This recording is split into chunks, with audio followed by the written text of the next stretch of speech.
The Almaty Airport was an acquisition that TAV did in the middle of COVID when passenger traffic was zero. It was like basically you're buying this airport when your revenue is zero, basically. They got the deal of the century in terms of what they paid. Most of these airports that come up for privatization are BOTs. They're build, operate, and transfer, which means you get a concession for like 25 years or 30 years or 50 years, and you pay the government something for that concession. And after that 25-year period, it goes back to the government. And so you are a tenant, if you will, milking the situation for 2 or 3 decades or something.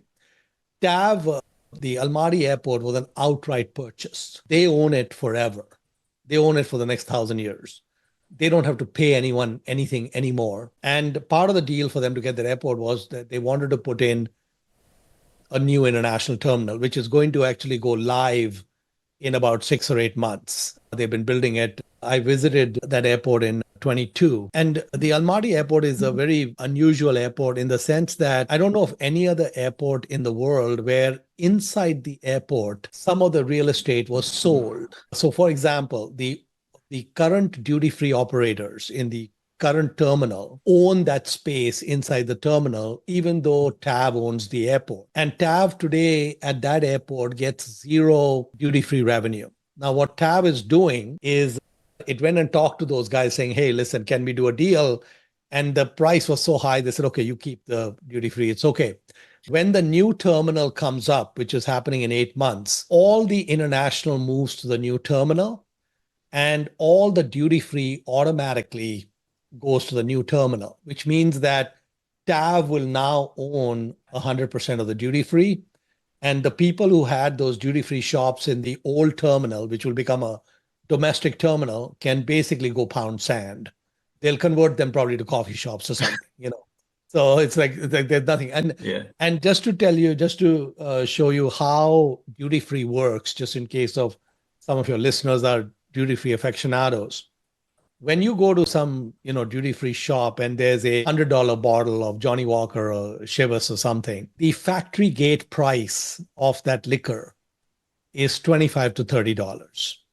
Okay, so what you're paying $100 for, which would cost even more in your home country, the factory gate price is $25 to $30. The airport operator charges 40% of top line as their rent to the duty-free operator. So TAV has its own subsidiary, which runs the duty-free shop. So what TAV will do is it'll bring in its own subsidiary as a tenant. That tenant is 50% owned by TAV. So 40% of all the duty-free revenue will come to TAV as rent. That Johnny Walker bottle, $60 is left for the duty-free operator who pays about $30 for it, $25 or $30. They have $10 or $20 in expenses to run the place, and they make a 10% margin. The airport operator, the duty-free part of the business, is an incredible business. Every international flight that comes in, on average, about $1,500 gets spent amongst all those passengers on duty-free.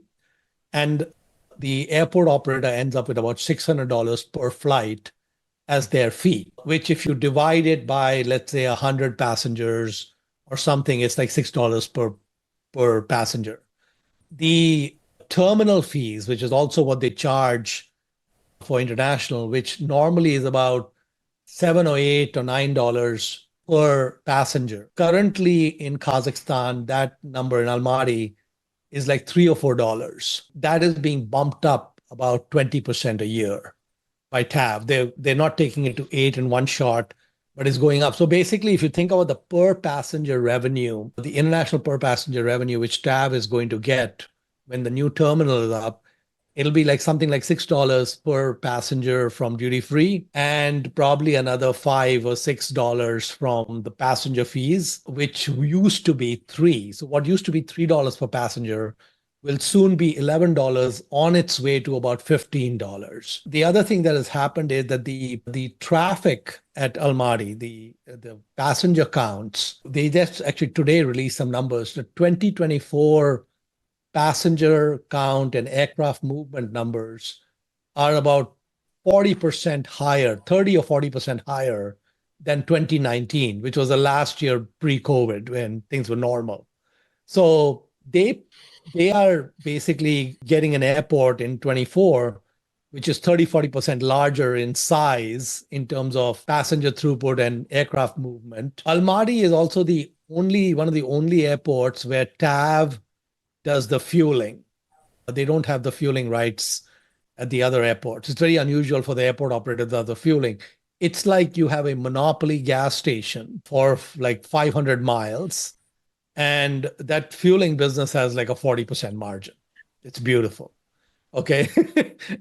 And all these flights from Russia got Wow. diverted and whatever. So the long and short of it is that TAV, the entire company, used to have a market cap which was like 600 to 800 million US dollars. Just the Almaty airport is probably, if they wanted to put it on sale in a few years, would go for, I don't know, 3 to 5 billion. And they have 15 other airports besides Almaty. So we are long Wow. and strong with no plans to lighten up. That and the current market cap is 600 million. Market cap used to be 600. It's moved up.